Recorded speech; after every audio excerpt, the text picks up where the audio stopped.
thank you for being here. It's a great privilege to be with you and to learn from you. And thank you, Mark, for arranging this meeting. And I would say that there are a couple of reasons why we should address Roman Catholicism as a whole. One is that Roman Catholicism wants to be considered as a whole, as a integrated system of doctrine, practice, theology, history, politics, ecclesiastical structure. We are not left with a bunch of bits and pieces to choose from, but the nature of Rome, the nature of Roman Catholicism, is that it is an integrated whole. And so if we approach it atomistically, selectively, we're actually gaining a reductionist perspective and a one-sided picture of Roman Catholicism. And but the most important thing, I think, is that as Christians and as Christian theologians and educators, we want people to think and to address and to engage, not in a patchy way, the reality of our world, the realities of our world and the spiritual realities of our world. We want them to engage what Paul would have called the logismoi of this world, the structures of thought, in a holistic way, not just looking at some phenomena, but looking at the roots and looking at the outcomes and looking at the connections. And that is why I think it is useful for taking Roman Catholicism seriously in its own terms and looking at it in theological responsible ways in order not to engage in a type of cafeteria type of theology, mixed salad. We pick and choose what we want and we forget the rest. Rome demands of us to be holistic thinkers. Yeah. Yeah, thank you very much. In terms of theological education, where do you see the points of challenge most for evangelical theological education coming from Roman Catholicism? Well, I think that increasingly evangelical education systems fail to engage Catholicism as a whole. I have made a survey of seminaries, theological colleges, especially in the West, and I've realized that fewer and fewer colleges do have a course in their curriculum dealing with Catholicism as such.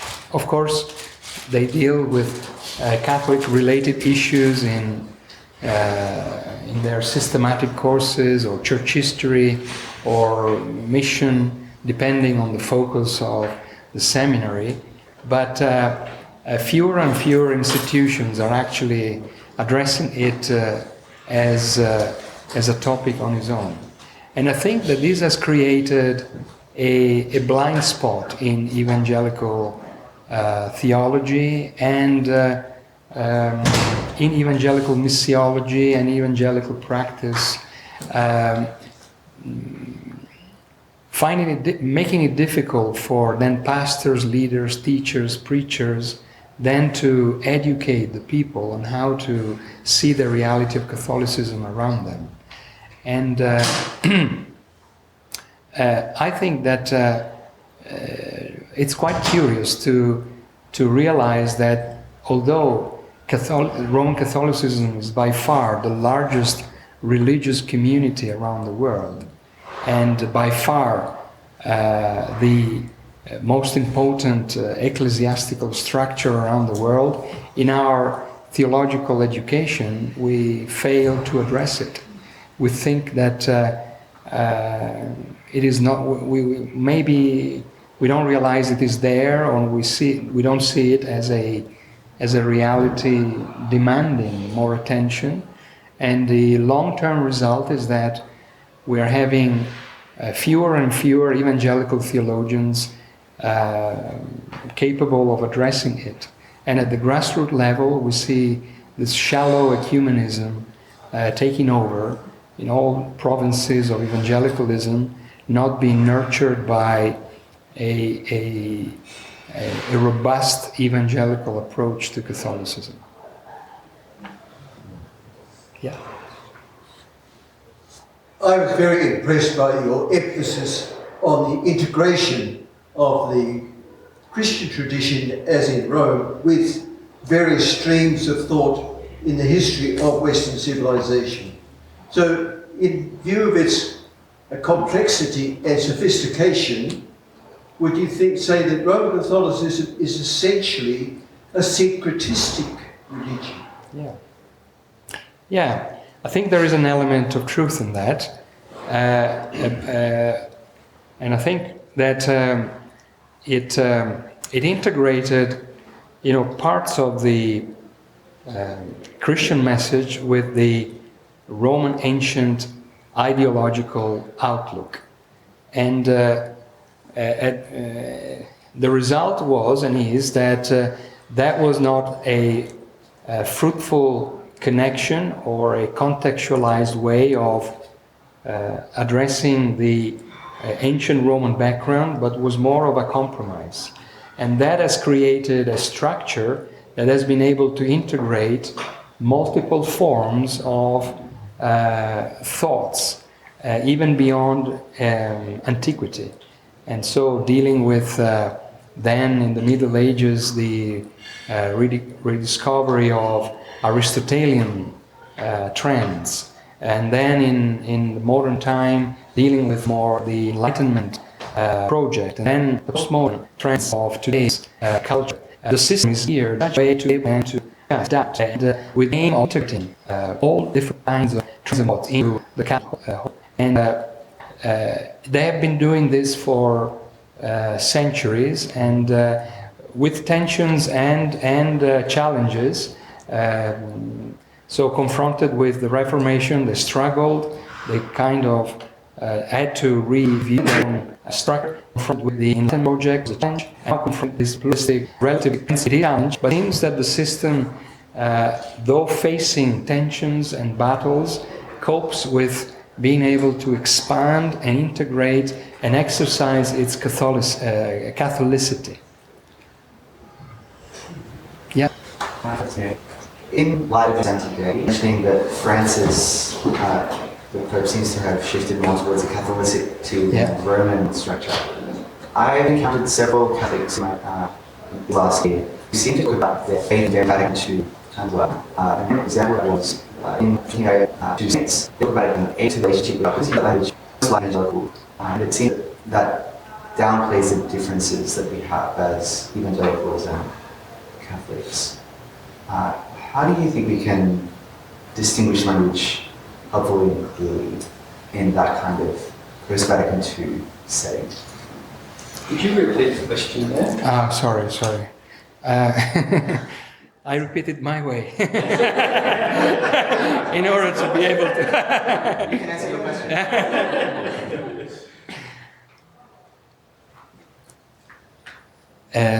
Given the fact that Vatican II encouraged or reshaped the way in which the Roman Catholic Church uses its language, and occasionally to the point of making it appear very similar to evangelical language, what are we to make of it, and how do we respond to it? Yes, I think that the one point is to remember is that it does not only apply to evangelical language, but the same flexibility operates with different traditions and faith communities. So that if you, perhaps your friends or your colleagues they have been raised in a kind of majority Western Christian context, their adaptation needs to deal with what was the majority Christian tradition. In my corner of the world, where Catholicism has been the only option for centuries, the adaptation process has not been really very active because there was no major other framework to deal with. But in other parts of the world, the flexibility of the system works in such a way as to provide ways to intercept and respond to the majority narrative. So our ultimate task is not to play one tradition over the other, but is to allow the Bible to speak for itself and to allow our language to be defined by biblical categories, and instead of engaging in an interesting conversation about traditions, about different histories of language, but ultimately not dealing with the authority of Scripture. So the attempt, in my view, is to help this conversation to go back to the Bible and stand and stick there, rather than being dispersed in multiple rivers. Yeah. Thank you, Leo. Just wondering, in terms of preparing people to evangelize those from Roman Catholic backgrounds, if Roman Catholicism is a system that's integrated and worked, and yet people who are adherents or who identify as Roman Catholic don't necessarily understand or buy into that whole system themselves, and maybe are involved in this kind of syncretism that you talk about. What impact does that have on the way we should think about evangelising people from Roman Catholic? Yeah. Sorry, I have to repeat. I repeat my question my own way. Okay. The question is, Roman Catholicism is a system, but not all Catholics are aware of the integrity and the connections within the system itself. How does it impact our efforts in evangelizing them? There are not many coherent Catholics around, in the sense of being faithful, consistent, and loyal members of that community. Most Catholics I know, in my personal experience, in my ministry, are, say, pick and choose Catholics, cherry-picking Catholics. There is a strong sense of belonging, that is very strong, but when it comes to the specifics of Catholic doctrine, let alone practice, there is much disconnection. And now it is helpful to have a systemic view of Catholicism, because you can at least try to understand the framework that they are in, even though they don't fully grasp it, let alone endorse it. And this perspective can give us a glimpse into how to engage the specific aspects of the system that they are buying into, and try to deal with them, try to respond to them, try to engage them, without necessarily involving other aspects of the system that are not relevant for them. So if I'm dealing with a very Marian-centered type of Catholic, perhaps this is something that I have to deal with in terms of its, core commitments to Mary, to Marian devotions. But if one is not particularly interested in Marianism, in his own way of living out the Catholic faith, it is pointless to just engage in an apologetic discussion about Mary, where he, for which that doesn't really make sense of him. Now, that doesn't mean that then we have to. Another way of trying to answer to your question is at times to ask Catholics to be consistent.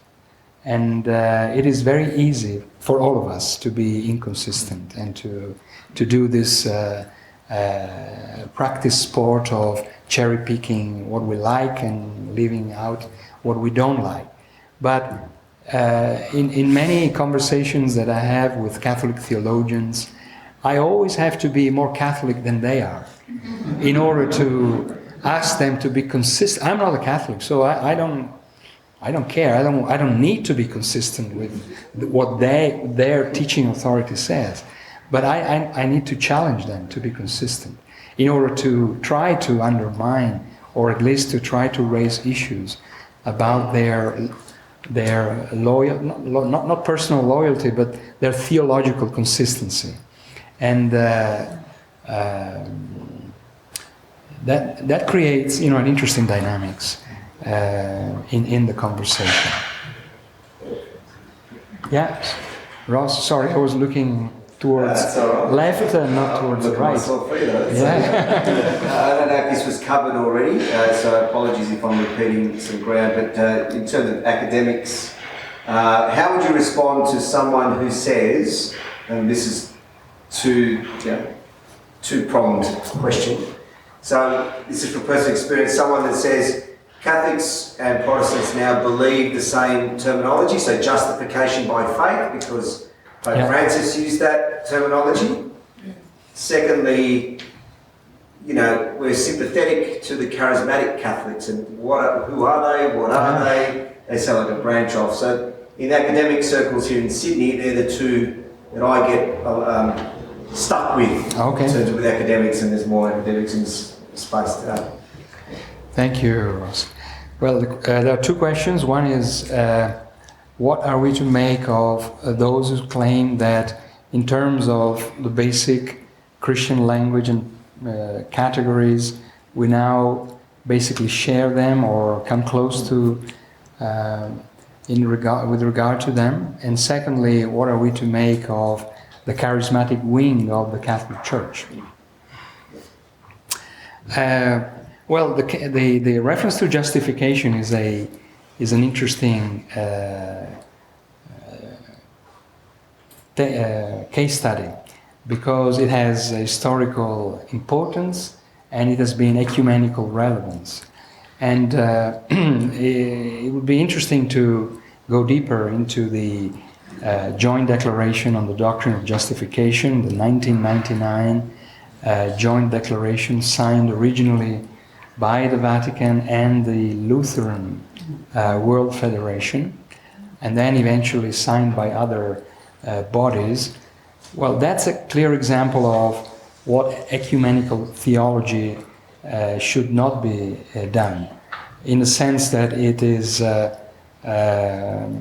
it tries to make the language ambiguous. It tries to juxtapose statements next to statements going to a very different direction. It tries to create a larger synthesis for conflicting statements to be reconciled on a rhetorical level, not on a theological level. And then the outcome of that joint declaration has been irrelevant in terms of its results. The following year, after so many celebrations in the German Lutheran world, the 1999 joint declaration on justification by faith, the Pope convened the Jubilee, the 2000 Jubilee, with indulgences being given to pilgrims coming to Rome, and proving that the whole system that generated, at least in part, the Reformation was still part of the 20th century Roman Catholic Church. And so, for some Lutherans, that Jubilee was a kind of a punch in their stomach, proving that nothing had really changed for the Catholic Church. They expected the Catholic Church then to extend the invitation to the Eucharistic table to all Protestants. But that didn't happen because in terms of Rome, that declaration didn't mean anything. When it came to church practices, the sacraments, the self-understanding of the church, it was its importance was very tiny in terms of the overall system. And you mentioned Pope Francis. Well, Francis is another proof that the aim sign then is not really theologically relevant. In his apostolic exhortation, The Joy of the Gospel, which many people consider to be his programmatic document, where he calls his church to become a missionary church, to go on in outreach and so on. He uses the language of justification, applying it to non-Christians. So, in an important section of the document, when he talks about the practicalities of mission, he says, of course, mission now is done through dialogue. So, with the non-Catholic Christians, we are united, so there is no need to evangelize. With the Jews, well, they are part of an unbroken covenant, and so they will follow their own way, and we have to support this. With the Muslims, quoting Vatican II, we pray to the same God, and so the way to engage them is through dialogue and sharing the things that we come. People of no faith or people of non-monotheistic faiths, here's the point, they are justified by the grace of God. I would have expected a document came from the Vatican II, the Westcation of the continuity, the historical use of the word. It's actually using to justify the fact that in a way or another we're all revolving around the same grace of God. And so even the technical use of the word in present day magisterial teaching is not very precise, is less important than what could appear to us coming from a Protestant point of view. So I think the comment is more the rhetorical rather than substantial agreement. Fortunately, for all the benefits that the ecumenical dialogue has produced, the flip side is that it has tended to confuse rather than clarify. When it is driven by this desire to overcome, to set aside, to bypass the real and important issues. Your other question had to do with the charismatic wing of the Catholic Church, and well, it is interesting to notice that that phenomenon appeared at a later point in the Catholic Church, back in the 60s, and then right after Vatican II. And so Paul VI, who was the Pope reigning then, understanding that this was not a phenomenon that would cease or would immediately stop, but understanding that this was a significant religious phenomenon, he formed a commission of theologians chaired by Cardinal Suenens, the Belgian cardinal, in order to try to work out a way to integrate the charismatic experience into the sacramental Roman Catholic dogmatic structure. And they worked hard as the movement was coming out and was growing, they worked hard to formulate this way of understanding the charismatic experience. The point of kind of the conclusion that it doesn't threaten the sacramental Roman Catholic understanding of how spiritual life works itself out, in the sense that they were able to locate the charismatic experience as a way to live out the grace received, so that it is nothing that is connected with sacramental grace. It is not something that all people need to go through, and it is not something new, something different, other than it being a manifestation of the grace received at baptism, so that the structures was preserved, and there was the ability then to integrate theologically, and then of course ecclesiastically, pastorally, and institutionally, the charismatic movement.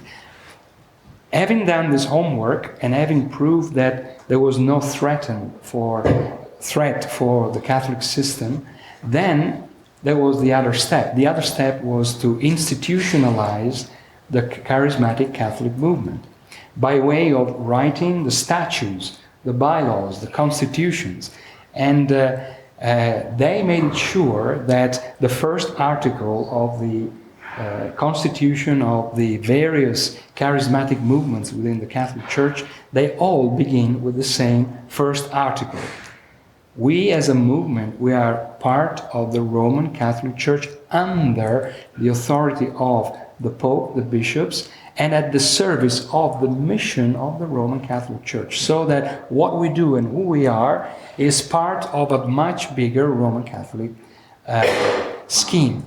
At this point, the charismatic movement was fully integrated, both theologically and institutionally, and therefore offering yet another Catholic way, Catholic option for people to be included in this post-Vatican II Catholic embracement.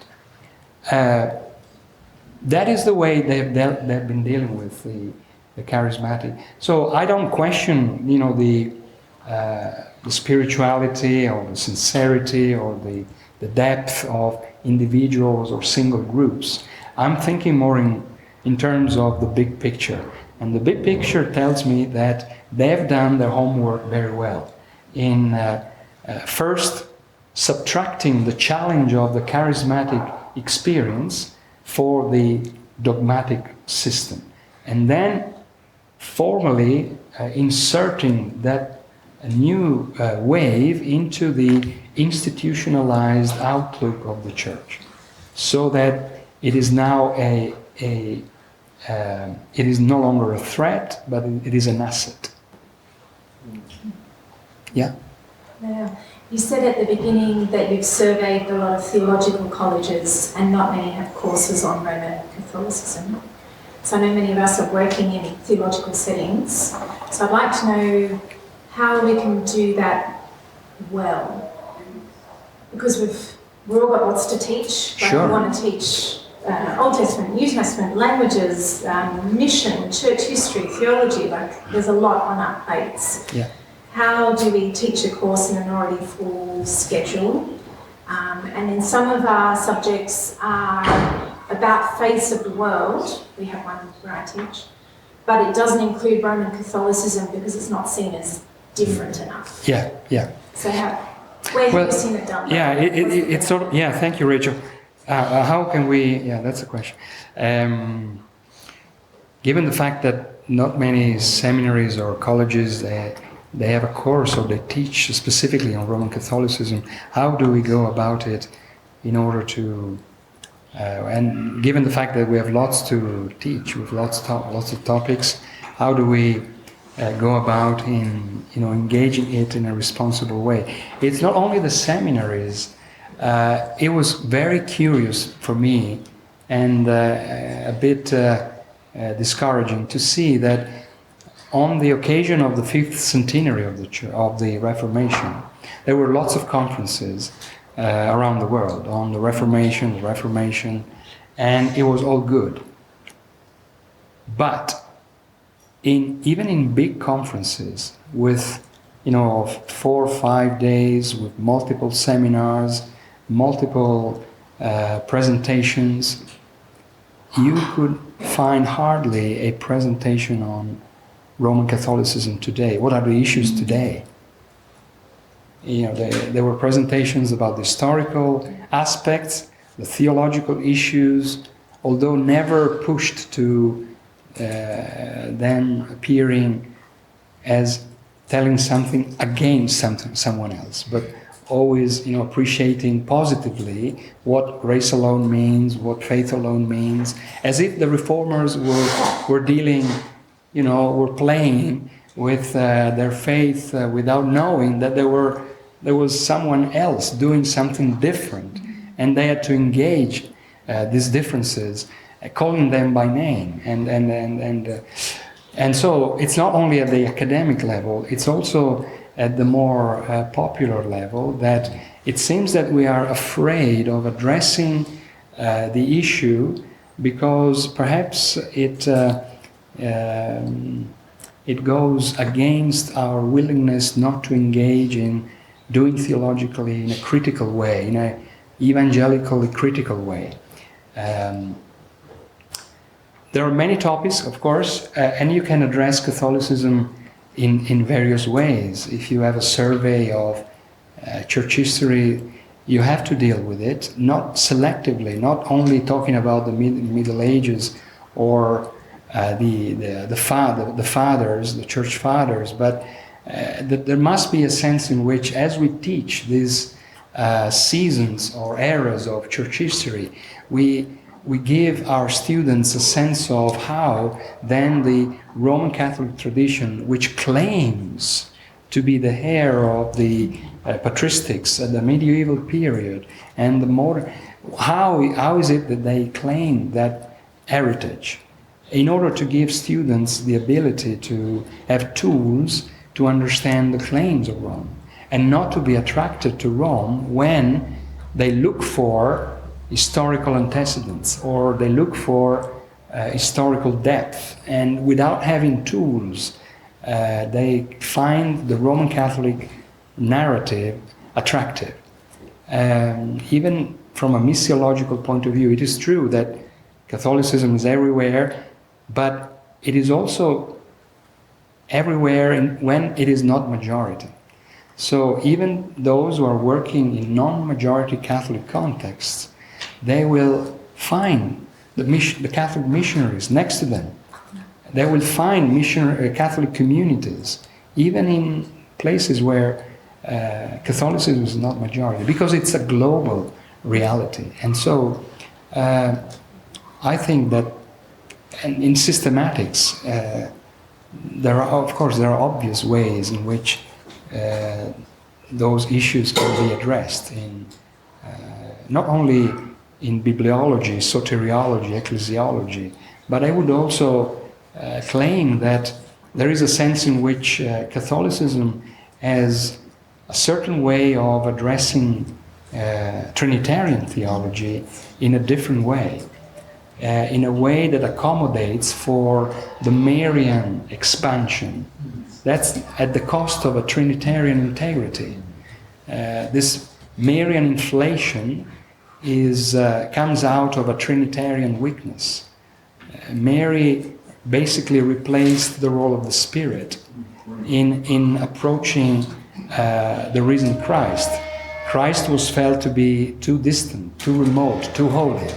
And Mary was seen as a more human, a closer way to approach Christ. And so, although it is not strictly speaking a Trinitarian topic, it is a Trinitarian topic because it undermines the full humanity of Christ and the power of the Holy Spirit. And so you have this big inflated Mariology, and you have had a poor pneumatology running through the medieval period. And I think there is a sense in which, and I agree with this historical evaluation, that the Reformation was, of course, focused on soteriology and bibliology and in part on ecclesiology, but because it was focused on these topics, it dealt with these topics from a refreshed or for a newly appreciated role of our Trinitarian Christian faith. And so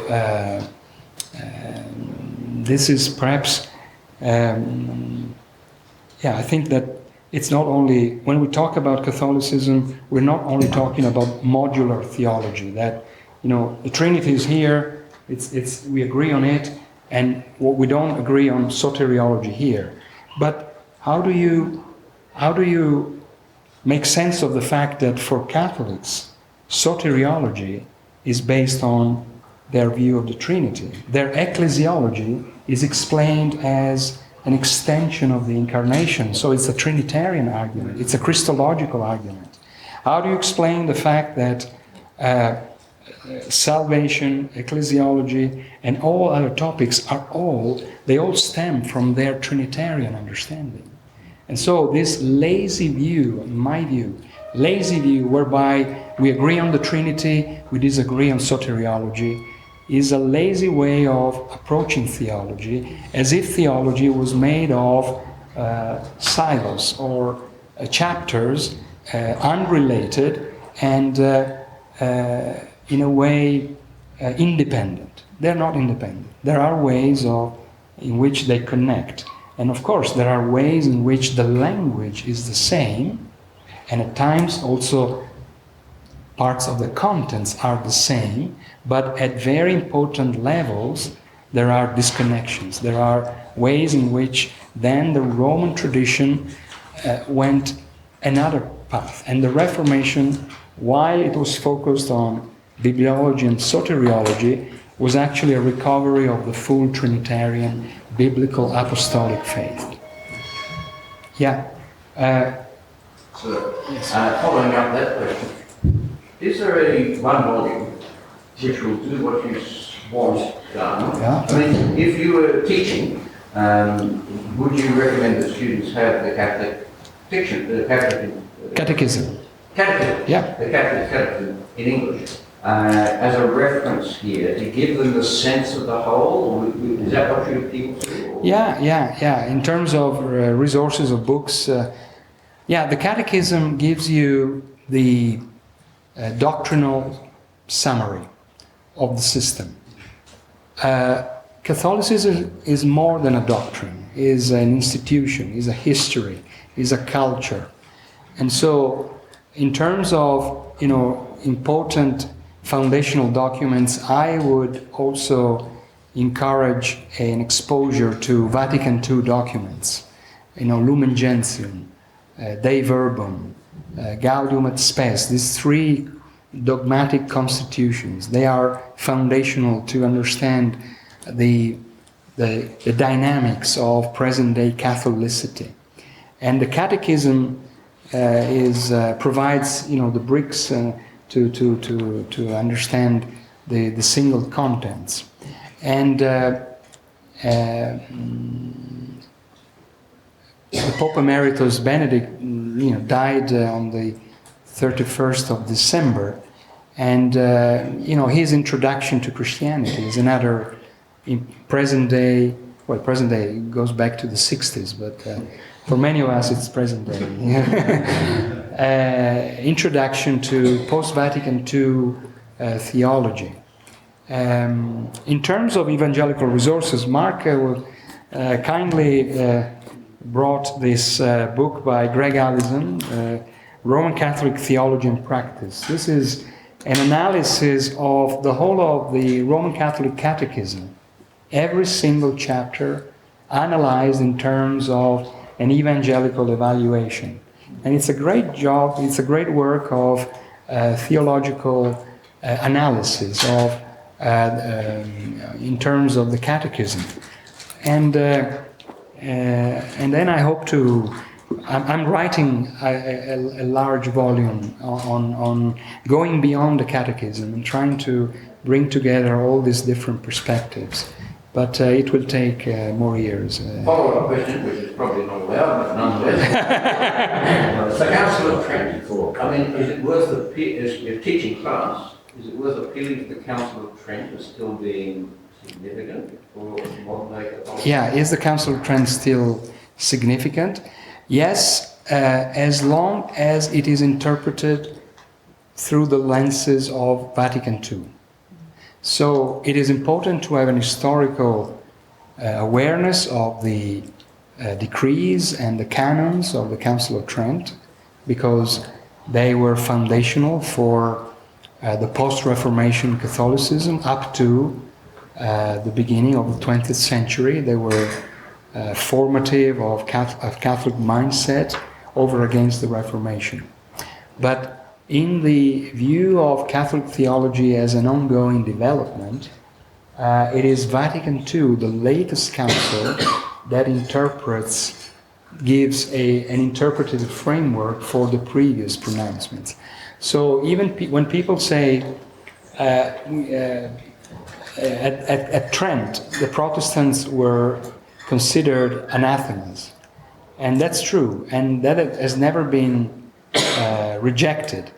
But it is also true that Vatican II calls non-Catholic Christians as separated brethren. So it is this element that needs to be the interpretative key to understand what was said then. Having said that, it is important to have our church history in place and to have the awareness of the fact that Roman doctrine is not rigid, is not static, is not, but it develops over time, and it is the latest pronouncement that interprets the previous ones. Mark, and then one, sorry, okay. Oh, thank you very much. It's been very helpful. I'm looking at the question from the other side, from the other angle, and saying, what do you see? You've mentioned something already, but what do you see being the dangers for evangelical theology by recent engagement with Roman Catholic theology? So some evangelical writers speaking of Roman Catholic theology as a resource and using it in that kind of way. You've spoken about the doctrine of the Trinity and there being a significant difference that people have not perceived. What else do you see as dangers for the theology that we do currently and is being written at the moment by evangelicals?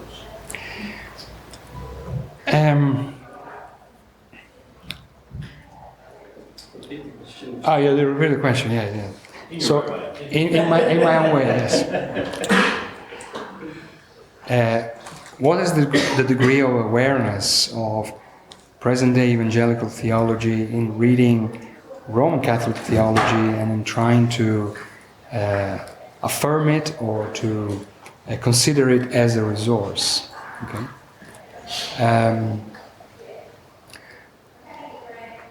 Of course, we have to do our theology in context and in dialogue with other traditions and theological trends, and that is something of a given. I'm not saying that we're doing theology on our in an island or in an inward-looking fashion, but I think that I see increasingly a kind of superficial love affair with everything that tastes traditional, greatly traditional, going back to beyond the Reformation, and I think we have to develop a solid, view of church history as being, one stream made of complex intersections. But I think that the reformers were quite convinced of the fact that they were not innovators, they were not new fancy theorists, they were interpreters of the Bible first, and that was normative for them,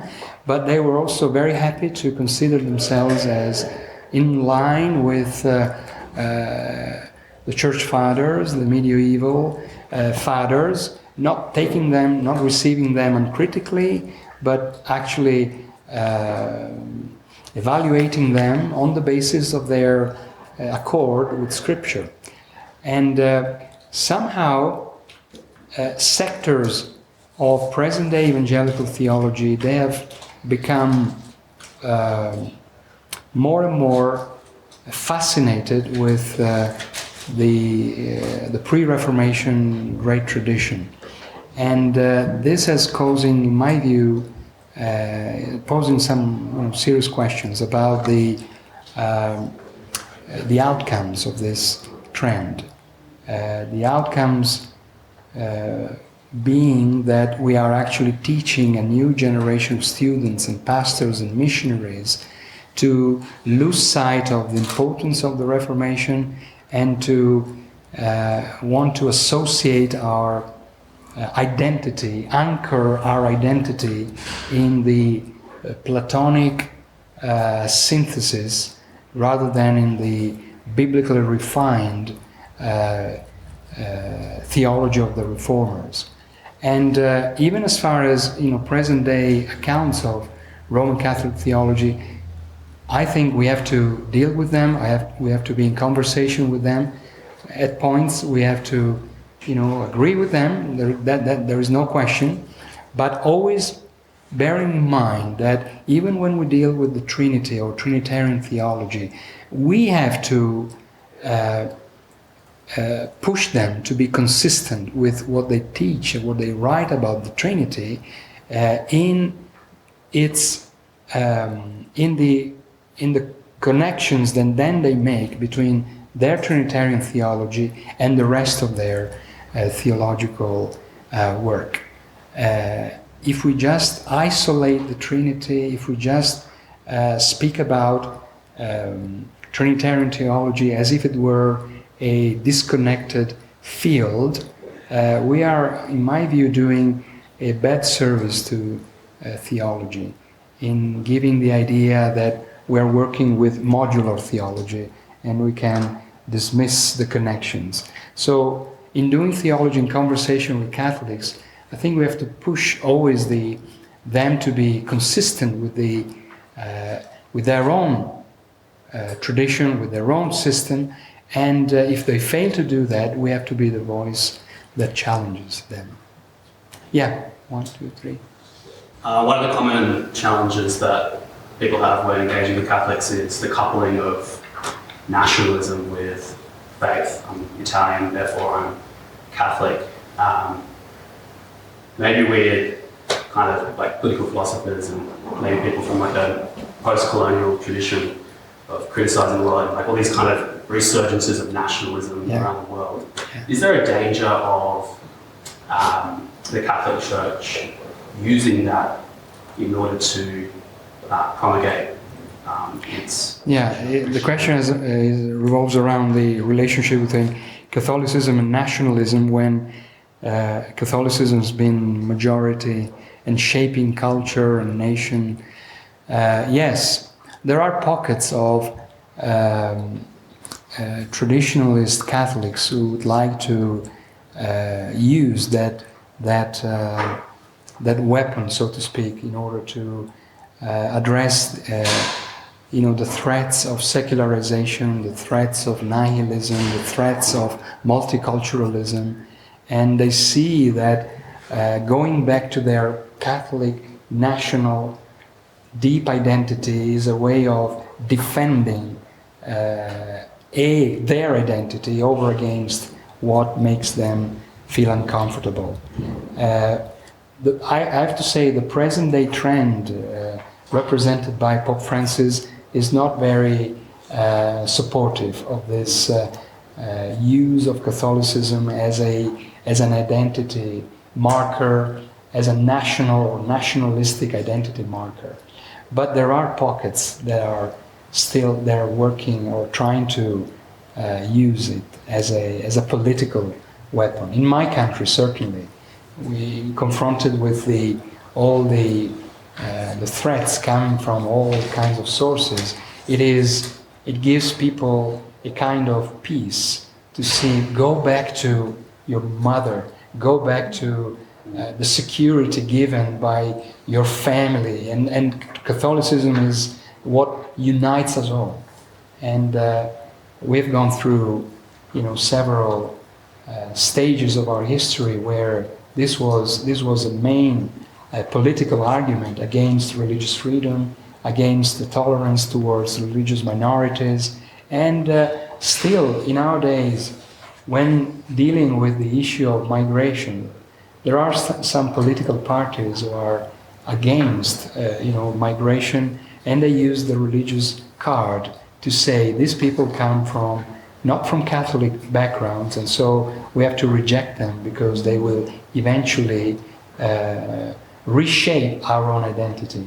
And Catholicism is what we want, and so it is something that minorities are using in this political way. This will need to be a last question. The last question. Sorry, but I'm happy to continue on a private, personal level. I received an email from Mark a little while ago about a course that you run in Rome. Yes. And I wasn't quite sure who it was targeted at. Would you be able to give a brief summary of what it involves, a week long, and how and whether there's relevance for those who are pastors of churches as well as for those who are leaders and educators? Yes. In the survey I tried to do earlier on, I not only noticed that seminaries were lacking interest in Roman Catholic related issues, but even surveying the many initiatives going on in the global evangelical world in terms of initiatives on focused on Islam, culture, contextualization, mission, counseling, students ministry, refugee ministry, trafficking, children's ministry. You could have a whole catalog, a whole library of ongoing initiatives. In the whole world, there was not a single initiative on Catholicism. A conference, a group of scholars, a series of books, or anything. As if, in what kind of world are we living? As if Rome would not exist. As if there is no a man with the white robes. As if the Vatican is just a piece of a museum. It amazed me to see that we are interested in all kinds of topics, and that's good. But we are blind in confronting 1.3 billion people belonging to this worldwide institution. That tells me, should tell us something of our own, evangelical alertness to. We're very keen in addressing the modern, contemporary, immediate, pressing needs, and we don't always are aware of the wider issues around us. So that was the premise, to go back to the Rome Scholars Network, and as an attempt to have one event, one initiative dedicated to the sharpening of an evangelical understanding of Catholicism, gathering scholars, so people who have responsibilities in teaching, writing, researching, encouraging younger scholars, so PhD students, students doing research in considering, studying and researching on Catholic-related issues from an evangelical perspective, as well as, given the fact that Catholicism is not only a scholarly topic for teachers or tutors or professors, but we all deal with it as leaders, as pastors, as ministers, having at least one small little platform where these things could be addressed. And so we launched it in 2016 with 30 people, and eventually coming from different parts of the world. So with Greg Allison being one of the teachers, myself, and then Mark, and then Rachel, and others joining, and encouraging younger scholars to give papers and to engage in constructive conversations, as well as having the opportunity to, being held in Rome, to have meaningful conversations with top Catholic theologians in order to test if what we were teaching was relevant, was something that would resonate with them, and what was their criticism. So dialogue doesn't need to be ecumenical dialogue under the premise that if we do dialogue, it is because we are all united, all together, we can pray together, do things. No. Dialogue means dialogue, a conversation. And so we invite Catholic theologians to discuss with us. And many of the questions that you have raised, we discuss them with Catholic theologians from the Gregorian University, the Jesuit University, the university out of which Pope Francis comes from, although Pope Francis never finished any degree. You know, he's an unaccomplished theologian. But also discussing with Thomist scholars like Father White, the rector of the St. Thomas Aquinas University. And that is the university out of which John Paul II comes from. And so having these meaningful conversations. And so it is aimed at scholars, teachers, professors, and leaders. There is not a single definition of what a leader is, but certainly people who have a sphere of ministry where Catholicism is a significant part of it. So we have had leaders of missionary organizations, mission agencies, or leaders of student ministries, and others. But also we've had pastors who are really interested in pursuing studies and reflection on Roman Catholicism because of their context, because of their interests. So it's an academic type of conference. So it's demanding. There are 5 papers every day, and so then there is discussion. So it's quite heavy going, but it is not restricted to scholars only, provided that those who come are ready not to come to Rome to be tourists. only tourists. Thank you very much. Friends, let's try and first question.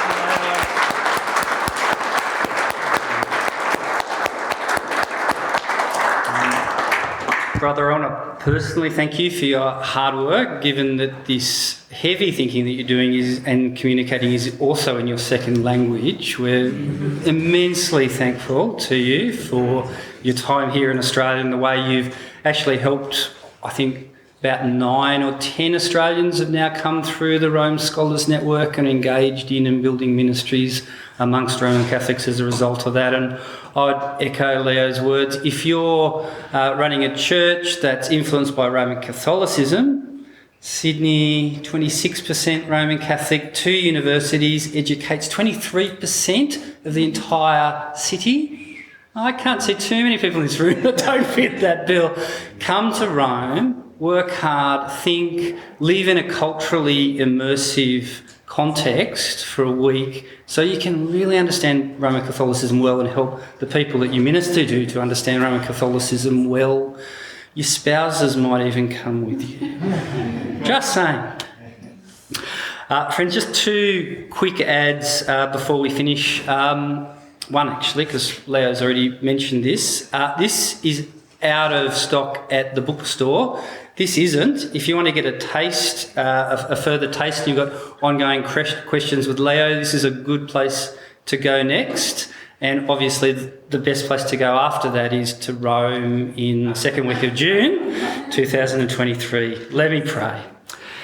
Our Father in heaven, we are so thankful being part of a movement that seeks to have a world that knows Jesus, to be in partnership with our brothers and sisters across the globe as we struggle to be faithful with the gospel that you've entrusted us with, the gospel of our Lord Jesus Christ, who saves us, who gives us purpose, and which will ultimately bring us home. Father, please bless us in our works and in our time together over the next few days. We pray this through Jesus. Amen. Amen. Grazie.